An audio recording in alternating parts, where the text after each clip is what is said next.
Welcome back to another episode of Eerie Excursions, the podcast that takes the road less travelled and a left turn into the shadows with me, Amy, a history nerd who loves a good ghost story.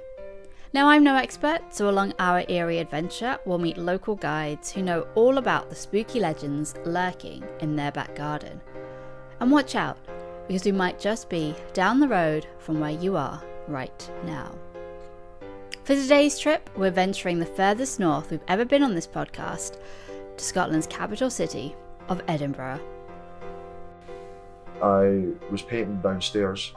There's a set of doors that go to the venue next door when we walk into our entrance corridor, and they're black doors. So if I'm doing it, I'll repaint them black just to give them a new coat of paint.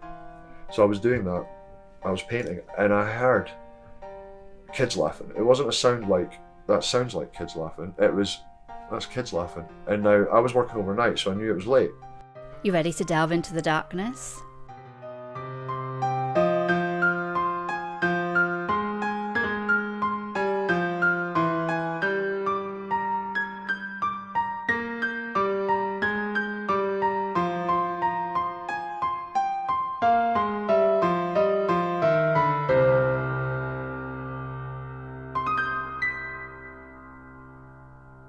Sitting on a volcanic rock, Edinburgh is a city that blends history, culture, and nature.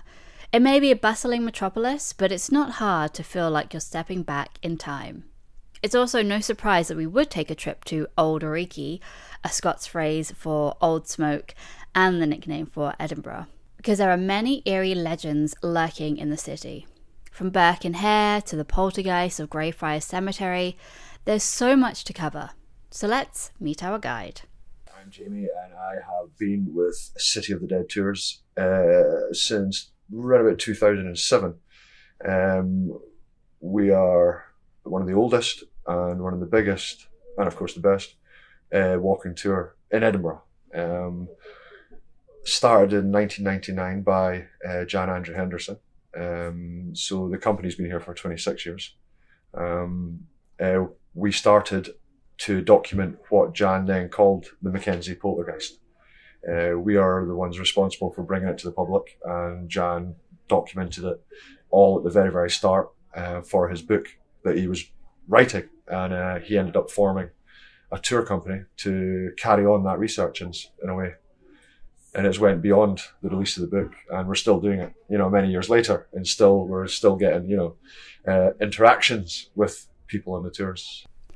Before we hear about those interactions, let's take a step back and hear about Edinburgh's history. There's been settlements around Edinburgh Rock, an extinct volcano. You've got the Seven Hills, which make up Edinburgh, going back to the Iron Age and things like that. So it's always been a fortification, where the castle is now in Castle Rock. So over the centuries, it's been it's an absolute perfect location for defence and, and basically power. So that's the natural geology of it. But that's the other side why in Edinburgh you're all up and down, up and down, up and down, up and down, because of the Seven Hills and all the valleys in between, which make up, basically Edinburgh, the old town especially. You got the castle to Holyrood, the Royal Mile, and the two valleys that come off either side of that. Now you can walk across on the North Bridge or the South Bridge, but before, it was all up and down. It was quite a trek, yeah. Mm-hmm. But it's always been a great location, even when we were a walled-in city. Through the time, the 14, 15, 100, we had the walls defending us. Even then, though, it was still, it was quite rough, ragged, up and down, and not very flat anywhere, But it's always worked. And today, and we've maintained a lot of that history and a lot of the layout, which is good. It may be new buildings, but the layout is roughly, in line with the old. Today's excursion focuses mostly on the city's vaults, and for those who don't know about Edinburgh's vaults, our trusty guide, Jamie, will tell us more. So the vaults are basically chambers built within 18 massive arches that hold up South Bridge. Now, after Edinburgh came out of being a walled-in city, the early 1700s, after that, the new town started to be built. So we were expanding, the city was expanding, we were called the Athens of the North. People were coming from all over the world to go to the university. The university quad hadn't been built yet, but the plans were, Robert Adam had already designed it, and we knew where it was going in the south side. This is obviously before South Bridge. So at that time, the only way to get up to the south side would be through the Cowgate, which at that point had become a mess. It had become a slum. There was old buildings, and the city council kept saying they didn't have the funds to rejuvenate it. Yet the new town was being built with all these beautiful townhouses and all these, gas lighting and drainage, and it was amazing. And all the money and businesses had moved to the new town, so it had become a derelict slum in the Cowgate area. So the council had two options. They could either clear the Cowgate, make it all attractive to the people coming to the university, like the new town, redevelop it. But that was too expensive because we're Scottish. So we decided instead to build a massive bridge over the top of it to connect the south side with the Royal Mile. And that's when South Bridge was put through. We were talking about a bridge over the Cowgate from as early as 1720, but nothing happened. 1752, there was an Act of Parliament went through to allow a connecting bridge over the Cowgate to connect it. And then it wasn't until 1785 the foundation stone was laid. 1785 to 1788, the structure of the bridge with the 19 massive arches was built. And basically it was an extension of the high streets and these shops. The bridge itself is only 55 foot from pavement to pavement, so they needed to build basically shops on it. So what they did is they built up the sides, covering the arches, to put the shops on at bridge level. And that would provide the shops, which is great. So the arches were now covered, and they ran corridors down both sides of the arches. The only one that's open is the Cowgate arch. So the big archways, they were then floored up to 3 times, and then they were sectioned off, and these were allocated to businesses up on South Bridge and on the Cowgate below. This would cost them extra money to hire these storage and workshops, and that money would pay for the upkeep of the bridge. That was the plan. It was brilliant. But we didn't waterproof it because we're Scottish. It never rains in Edinburgh, so what's the point? It's a lot of money. So it's leaked from day one. So the businesses abandoned the vaults as early as 1792. They kept the shops, but they abandoned the vaults. They bricked up their entrances, saying, well, we don't have them, we're not paying for them. Which left them empty until about 1800. And then that's when Edinburgh's illegal trade starts moving. Illegal distilleries, illegal drinking dens, prostitution, gambling dens. Then after that, 1826, 1827, there was a lot of people then came from Ireland and the Highlands, forced out of their natural environments through no fault of their own. And they found themselves with nowhere to go. The Vagrant Act was in force, which meant you could not beg in the streets of Edinburgh. You would be homeless. You'd be put to hard labour if you were found, which was horrendous. So then they started living in the chambers beneath South Bridge in these conditions, which was horrendous. Cholera, dysentery, typhoid wiped through them, and yeah, they didn't last long enough. And then in 1860s, the City Improvement Act had the rubble that was taken from the old buildings that they knocked down. They then landfilled the vaults about 1863. So nobody could use them ever again. Until ex-international rugby player Norrie Rowan went digging in 1985 and started bringing them all back to the public. Part of the South Bridge vaults Jamie and his team do their tours is called Damnation Alley, according to their website. Now, we actually won't be walking down the vaults today. Instead, we're nice and cosy in the gatehouse of Greyfriars Cemetery, the cemetery with all the names from Harry Potter, for that reference. And I think this was a good idea because Jamie tells me all about the ghostly activity that takes place down there in Damnation Alley.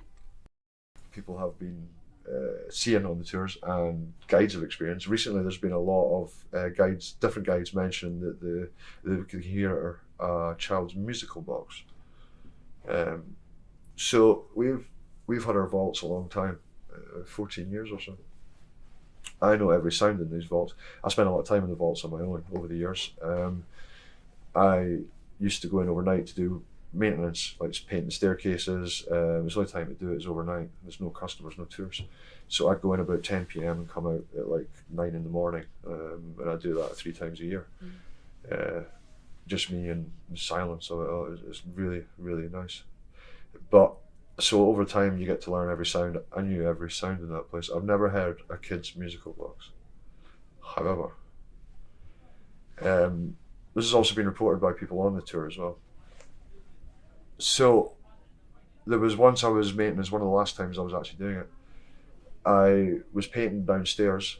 There's a set of doors that go to the venue next door when we walk in our entrance corridor, and they're black doors. So if I'm doing, I'll repaint them black just to give them a new coat of paint. So I was doing that. I was painting, and I heard kids laughing. It wasn't a sound like, that sounds like kids laughing. It was, that's kids laughing. And now I was working overnight, so I knew it was late. What the hell? I knew the venue was not open next door. It was locked. It was closed. Everybody was out. There was just me. And I knew it was late. So I looked at my watch. It was 3:05 in the morning. I'm like, that's weird. So the flats at the front of the property, in front of the vaults, basically on the street, because we have to go, you know, through, not through the flats, but underneath the flats, because that's the layout of the vaults. You need to go through private property to get into the vaults.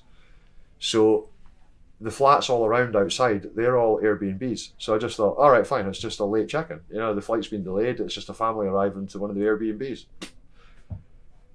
So I thought, you know what, I could do a cigarette anyway. So I went outside. There's not a person around. No lights on. No, it was deadly silent. So that was one of the times that I did feel kind of uneasy, and I don't feel uneasy at all in the vaults because I'm so used to them. But yeah, that was one of my only personal just on that, because you said you felt uneasy. Was there any reason why you felt uneasy? Was it the way? No, it was just creepy. It was just, no, I wasn't laughing because I mean, to be fair, I hate kids. So that's why I picked up on it as well. Kids. And it was loud enough for me to distinctly say it was definitely kids laughing. I'd say maybe four or five children, different, laughs. If they're in a group, you can hear them, So it was definitely kids, and it was clear. It wasn't like a muffled. It was clear, and that's why I thought they were so close. But even then, outside, if they were, there's a good 60 yards to the main door from where I was to the street outside, and that's over 70 feet worth of concrete. So, that was the only time. Not an easy. I didn't get creeped, but I thought, yeah, that's plenty for tonight. And I didn't think that I was hearing things, because it was just once. So, but yeah, and then recently we've heard the customer saying that they've heard a child's musical box. But there is a report of a little boy that walks around or goes to who's been picked out by different mediums and people on the tour and guides as well, called Jack, who just walks about in one of the vaults, and he brushes past people. It's like if you've got a dog or someone brushing past you, you can feel it, brush past the back of you or something, and he tries to take, it's only women, he tries to take women's hands. It's never guys, it's always women who feel a coldness just on the first sort of 3 fingers of their hand if their hands are down at their side. So obviously a lot of people can jump, at that, within the chambers. Obviously it was dark and it's really quite low talk, and suddenly somebody screams in the group, but yeah, he is known for that. But yeah, seemingly it's a little boy. He means no harm. He's just, he's just a little boy. He just wanders about, possibly looking for his mum. So, but yeah, that's why he goes for women. Do we know who Jack might have been in real life? No. There was very. I mean, you got to remember, people back then were illiterate as well. People didn't read and write. It wasn't like now. No records were kept. Again, these people came from Ireland, the Highlands. They weren't documented. They were forced to move to look for work to survive, and they arrived with just the clothes they had. So yeah, it would be impossible. There is no written records on individuals. That makes complete sense. Which is a shame, because it would be good fun to try and it's different with the graveyard because we've got records, and find out who people are and things like that. So, but yeah, with the vaults, they were the sort of lowest of the low at the time, and nobody cared. Yeah, and it's just incredible to think that it's all of this is going on. You've got the criminal activity, you've got prostitution, and you've got families living down there as well. Yeah, not necessarily at the same time. I mean, there was never enough people in Edinburgh breaking the law at any one time to do it.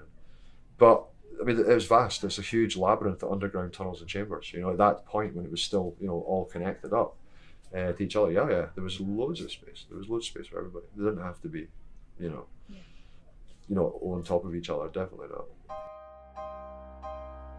As Jamie said, people living in the vaults would have been subjected to some of the worst conditions. Disease was rife, and with the diseases back then, death often followed closely behind. Dead bodies in the vaults would not have been an uncommon sight, or more like smell and feel, as the vaults would have been so dark it'd be hard to actually see the bodies. But anyway, dead bodies in the 1800s were in hot demand. So this is the part where we turn to 2 of Edinburgh's most famous criminals. Ladies and gentlemen, it's time to talk about Mr. Burke and Mr. Hare. grave robbers, as much as people like to think that they were there stealing jewellery and things like that, no, they weren't. They got really nothing for jewellery, a shilling. Grave robbers were not there to steal rings and things like that. They were there to steal the bodies.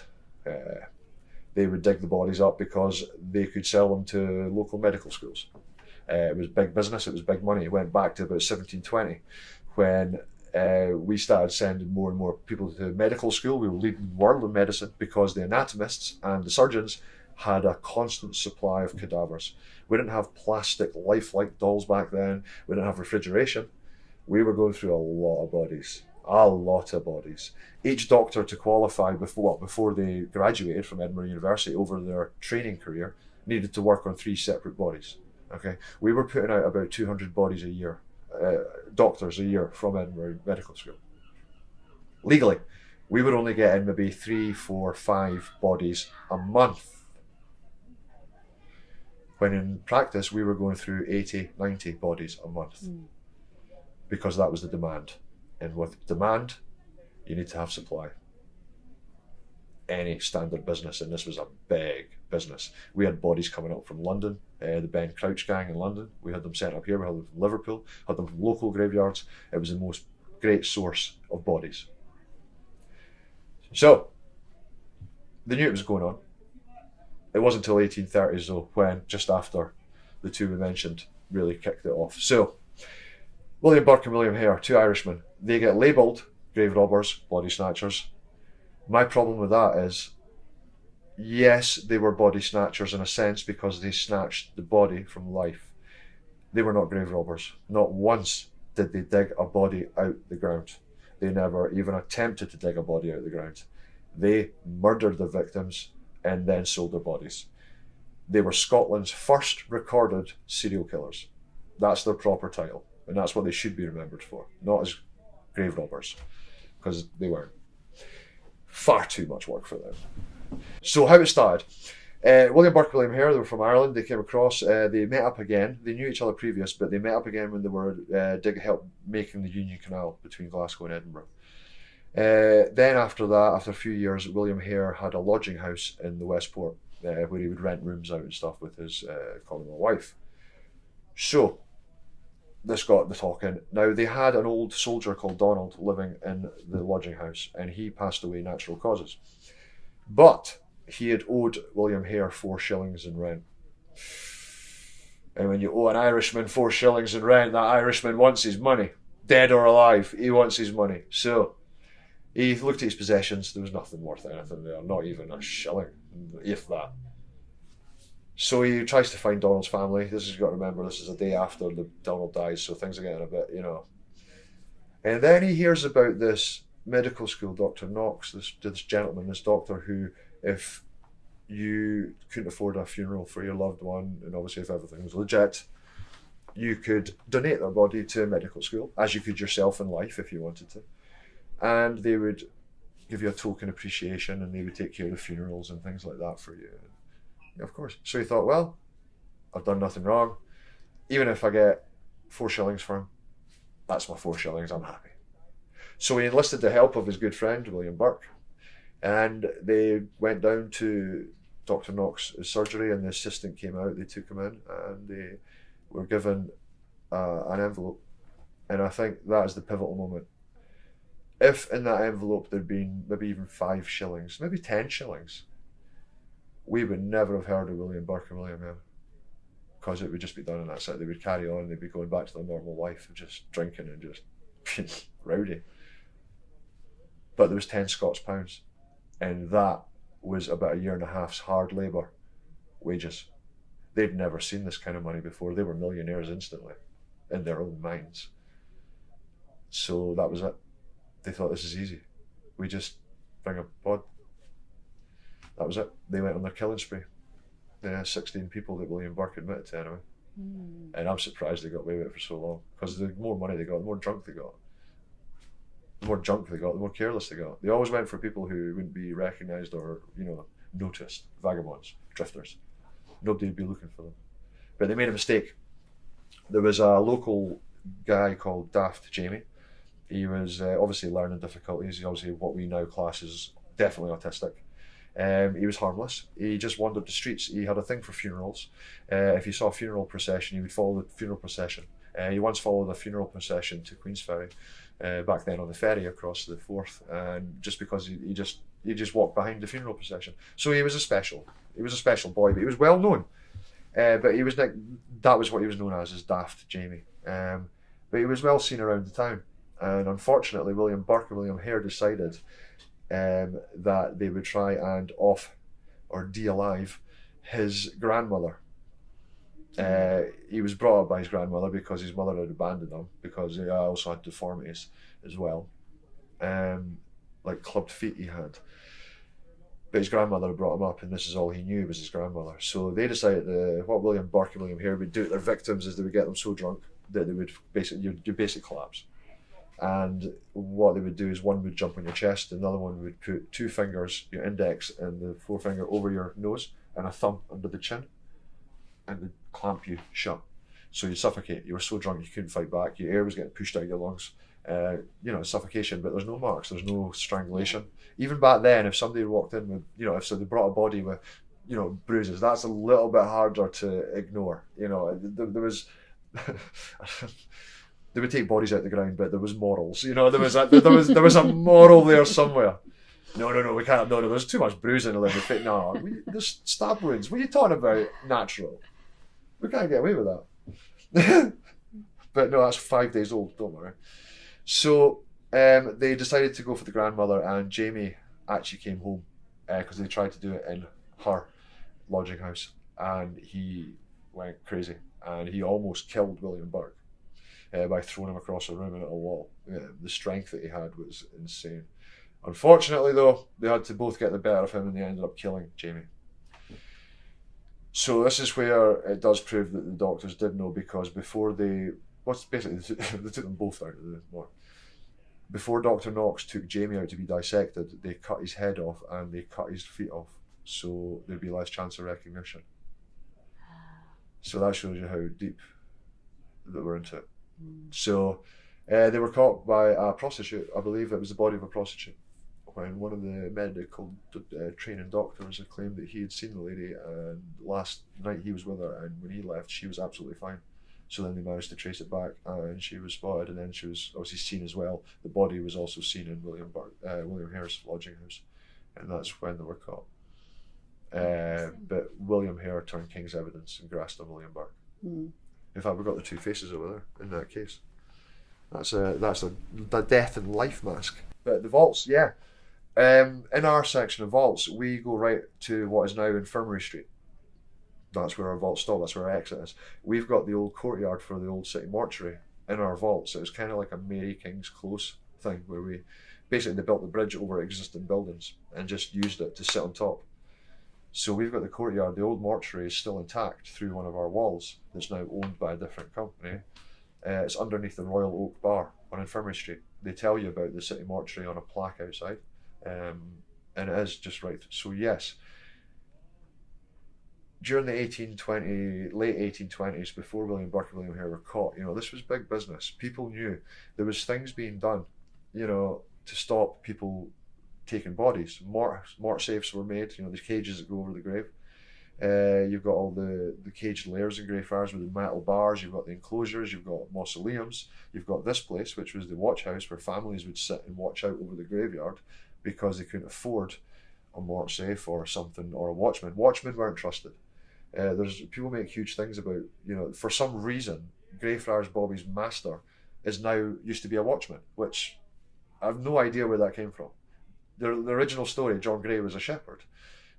Suddenly he was a night's watchman now. It worked. It's like, no, not that late. Night's watchmen weren't trusted in the 1830s, let alone the 1860s. They weren't used by that point. And to be fair, grave robbing and that by the 1860s had gone. It wasn't a thing anymore, because the Anatomy Act of 1832 made it a lot easier to get bodies to medical school. So that changed it. It still went on, but not into the 1860s.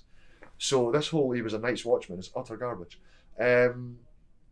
Night's watchmen were not trusted purely because they were looking after the grave of someone in the winter who they didn't know. They were getting paid not a lot of money because the families couldn't afford a mortar safe. So the grave robbers would come along and go, right, how much are you getting paid? Right, we'll triple it. go for your break 9 o'clock, or turn your back, or go for a pee. You know, what does he care? He's getting 4 times what he was getting before. Just for somebody who doesn't know. No, they weren't trusted at all. It was not a big thing in Edinburgh. Night watchmen, and people like to make a thing there was. No, they weren't.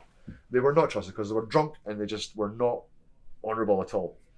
So this is why this place was built: watch houses, watchtowers. So it was a big thing, a huge big thing. But families would also pay a lot of money if you had vigilantes that would catch. Now, if you're 2 guys walking about with a tea chest at night going towards Surgeon Square, you'd have vigilantes waiting for people down there, just ready to pounce. You know, they'd be like, open the chest. No, open the chest. There's 15 of them. There's 2 of them. That chest is getting opened. And if there's a body in it, they'll probably get beaten to death. But then they'll get money from the families of the body that is because they've saved them from being taken to the medical school. So it was kind of worth it. Yeah. You know, there was loads of vigilantes because, you know, people were sick of people being dug up from the ground. So the vaults would have been perfect. It's nobody bat an eyelid. You can actually drag the body itself without being in a tea chest into the old city morgue. It went right into it. Yeah. Oh, that's perfect. So yeah, Right there, yeah. although there's no written evidence, but again, they didn't really write things about it, you know. Exactly. Yeah. This is why the doctors got away with it, because it was all the assistants that dealt with it. So the doctors could honestly say under oath, I didn't know where they were coming from. Of course they did, but they didn't. Because they basically gave the money to the assistants to hand over and the assistants would take the body. So the doctors literally had nothing to do with it. It was clever, but that's how Dr. Knox got away with it. During our time in Edinburgh, we'll come up from the vaults, but staying in the realm of dead bodies, as Jamie tells me about where we've been sitting in Greyfriars Cemetery. And it turns out it's not as cosy as I thought.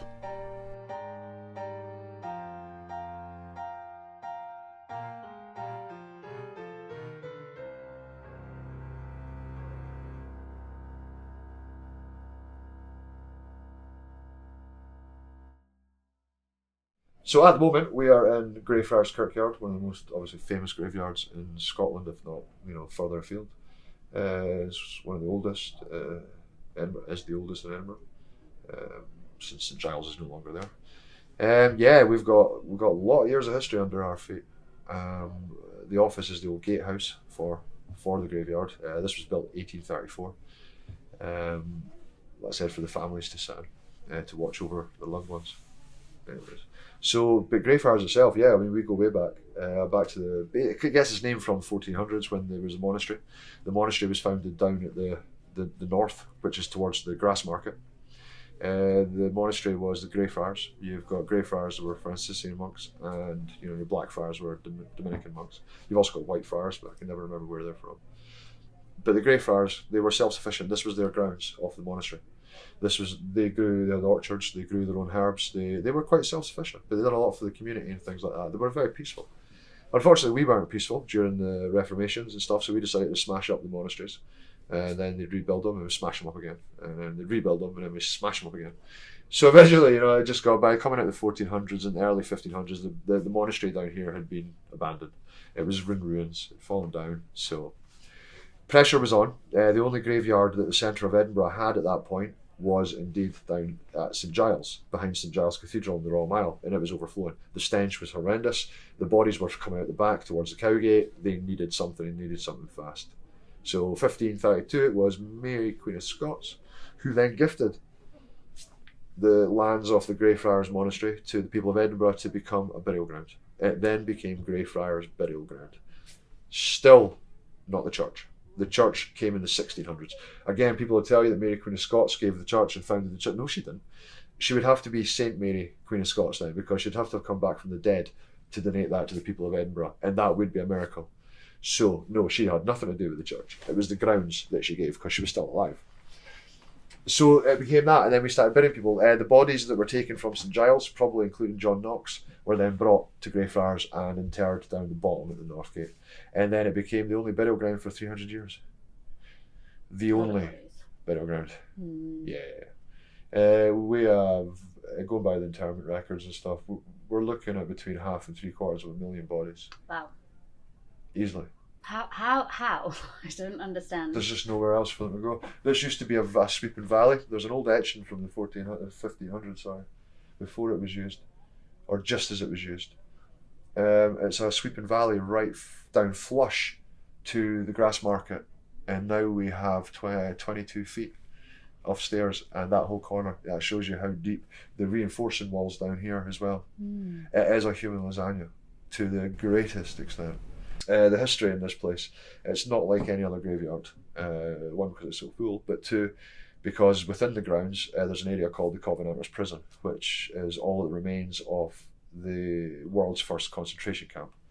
It was an unused yard, part of the graveyard that hadn't been used at that point in 1679, after the end of the Covenant movement in Scotland. Nothing to do with independence. It was basically, we didn't want the Anglicisation of the Scottish Church. Henry had done it years before. That's up to him. What he wanted to do in England is entirely up to him. But our king, doesn't matter if he's ruling in England too, you don't change our religion, all right? Because there's us, there's God. There's not us, king, God, or us, God, king.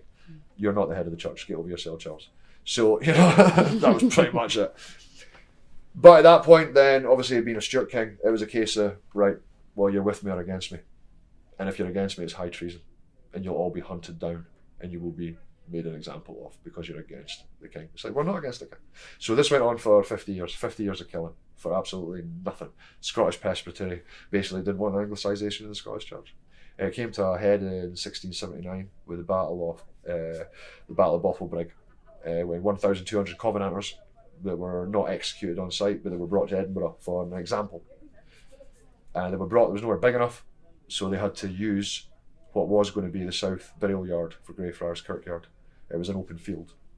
And this is where the story goes a bit weird. First up, the Mackenzie poltergeist was not named after Sir George Mackenzie, okay?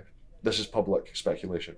George Mackenzie, who was Lord Advocate of Scotland at the time, he's made out to be this torturer, murderous, lecherous, bloody Mackenzie. No, this is from people who have never researched the man in their life. They're reading websites and they're taking all this bullshit, and it's untrue. George Mackenzie was indeed Lord Advocate. Yes, he sent thousands of Covenanters to their death because he had to. He was a judge. These people had already been found guilty by lawyers and everything like that in a court of law. He didn't find them guilty. He just passed sentence. So yes, he had to, because if he'd shown any leniency to these people, he'd be made an example of by the king. He'd be worse than hung, drawn, and quartered because he was Lord Advocate and he's against the king. So George Mackenzie was a presbytery. He was a Scottish presbytery. He was a Covenanter. He was also the man who abolished witch trials in Scotland because he was against the use of torture in confession. People forget that part of it when he's called, murderer. George Mackenzie had absolutely nothing to do with the Covenanters who were kept in Greyfriars. The only thing he did was he signed the legal documents to allow them to be kept in there for 4 months. He never visited them. He certainly didn't come and start torturing them. He didn't cut their heads off and didn't cut the children's heads off and spike them on the gate. That is untrue and utter garbage. He was in London. He wasn't even in Scotland at the time. Only he could override the church because the church said, no, you're not keeping the prisoners on our land. The only person that could override the church on land matters was Lord Advocate of Scotland, or the king. So he signed the paperwork, that was it. He had nothing to do with the prisoners himself. So this whole, he's made out to be this monster. He was a highly intelligent man. And the fact he wanted to be buried in Greyfriars after it, because at that point the church wasn't that size. He could see over Edinburgh, the city. Again, people will tell you that he's buried there to wind the souls up of the Covenanters. No, he was a Covenanter. He was a presbytery. He wanted to be buried in a presbytery graveyard but again, he couldn't let it. When he retired in 1684, he spent the last years of his life with his own money, his own time, going round holding cells and getting Covenanters out of them because it was illegal to be holding them. And he'd done that off his own back. So that tells you the man that he was, not this monster that he's made out to be. But the good side of him, unfortunately, doesn't create a good story. He wasn't called Bloody Mackenzie till the 1700s by the Romanticism novels and things like that. They needed a baddie. But if you actually read his biography and stuff, there's in his case records and stuff, he's a highly intelligent man, and he gets such a bad rep now. So no, it's not George Mackenzie running about after death, scratching people up. I can assure you. But there is something in there that's not human in that prison area.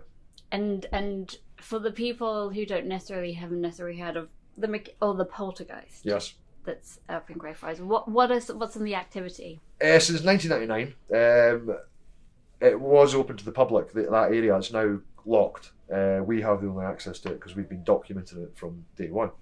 But from 1999, there's been people coming away with scratches, bruises, bite marks, feeling uneasy, getting knocked out cold, being grabbed, punched, kicked, pushed, thrown against walls, pushed to the ground, grabbed around the throat, fingerprints been left, burns been left on their skin. Over 3,000 over the years, eyewitness accounts from people on the tours. These are just people on the tours. It's the most documented paranormal location in the world now.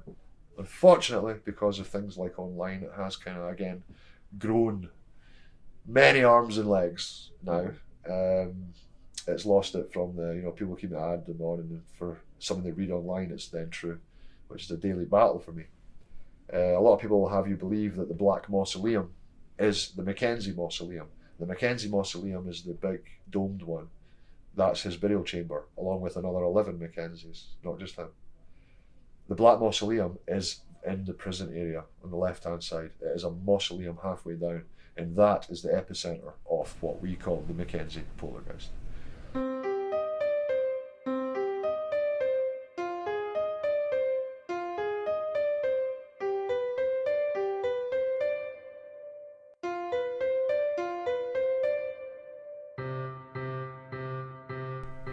As always, you can visit the places we've talked about today.